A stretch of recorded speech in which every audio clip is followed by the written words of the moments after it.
Salve, minha gente, questãozinha FCC para o concurso do TRT4, certo? Questãozinha FCC para o concurso do TRT. A voz do personagem mescla-se à voz do narrador, configurando o chamado discurso indireto livre no seguinte trecho. Primeira coisa que eu faço, que eu te digo é, leia o texto, por favor, certo? Leiam o texto, sempre, tá? Aqui a gente está perguntando alguma coisa técnica, mas mudamos o texto na prova, já para a questão 5 muda o texto, tá? De 1 a 4 era um texto, 5 era outro. Sempre leiam o texto antes. Façam as anotações necessárias a respeito do enredo do texto, ou se for um texto argumentativo, qual é a ideia dele, quais são as justificativas, quais são os argumentos. Para que quando vocês enfrentarem uma questão que exija alguma resposta assim, seja mais tranquilo do ficar indo na questão e voltando, tá? Então, o que é o discurso indireto livre? Bom, vamos primeiro recordar o que é o discurso direto, né, gente? Primeiro, quando eu falo discurso alguém vai falar no texto. Discurso direto é quando o narrador abre espaço, e a escrita demonstra isso, para que o personagem ou aquele que é citado fale por ele mesmo. Certo? Para que aquele que é citado fale por ele mesmo. Normalmente isso é marcado como 2 pontos, abre aspas, nova linha e travessão. Ela não é.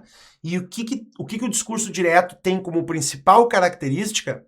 A primeira pessoa. Aquele cara que é citado pode falar na voz dele. Certo? Então olha ali o exemplo. Ó. O réu afirmou. Quem estava escrevendo o texto ou quem estava contando a história abriu espaço quando disse o réu afirmou. E aí vem as palavras literais da pessoa citada. Quando eu tenho essa coisa da fala literal, é discurso direto. Certo? Isso é discurso direto. O discurso indireto é quando o narrador interfere nessa fala. Ele se atravessa e é indireto por isso. Porque aparece a fala do outro, mas atravessada por quem organiza o texto. Então o mesmo cara que era direto ali, ó, o réu afirmou, sou inocente. No discurso indireto tem aquele que atravessa a fala. O réu afirmou que ele o réu, era inocente. E aí tem toda uma questão de adaptação de tempo verbal, pessoa do discurso, né? Isso é o discurso direto e indireto. E o que é o discurso indireto livre, gente? É quando eu junto os dois. Tem marca dos dois. Tá? O que são as marcas dos dois? É o narrador falando por si e, de repente, sem nenhum tipo de sinalização, aparece uma fala do personagem. Olha esse exemplo aqui, ó. O despertador tocou um pouco mais cedo, o cara contando a respeito de alguém. E aí, de repente, sem marcação de que o personagem falaria, veio o vamos lá, eu sei que consigo. Então, o discurso indireto livre é uma mistura das duas formas. A voz do narrador versus se atravessando naquele texto alguma coisa em primeira pessoa, por exemplo. Alguma reflexão que o personagem faça. Tá? Então vamos ver na alternativa A. Seria indelicado insistir na recusa.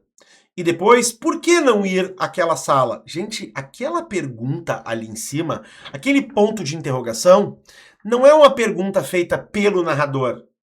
Não é o narrador que está perguntando por que não ir àquela sala. Aquela pergunta é uma reprodução daquilo que o personagem estaria pensando.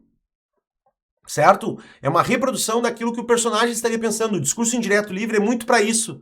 Joga o pensamento do personagem para dentro da fala do narrador, sem que tu precise fazer toda aquela estrutura de 2 pontos, nova linha, abre aspas. Beleza? Então a gente já achou a resposta. Porque ali eu tenho seria indelicado insistir na recusa, que é uma fala do narrador, e essa pergunta, eu sei que essa pergunta é atribuída ao personagem, certo? Mas eu não tenho marca que separe os dois discursos, beleza?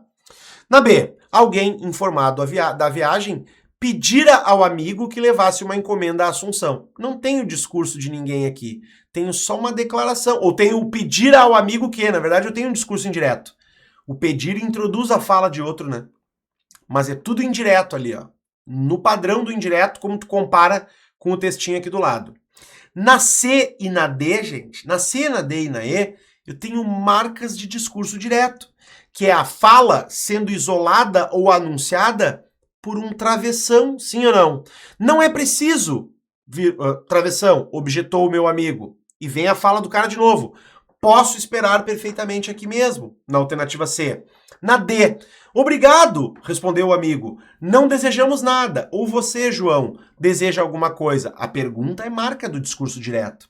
E a última, travessão. Eu acho que estou aqui de intrometido. A primeira pessoa e esses sinais de pontuação são marcas de discurso direto, porque eles anunciam a fala direta de outro. Na alternativa B, aquele pedir que é um verbo que introduz a fala, mas o que é marca de discurso indireto.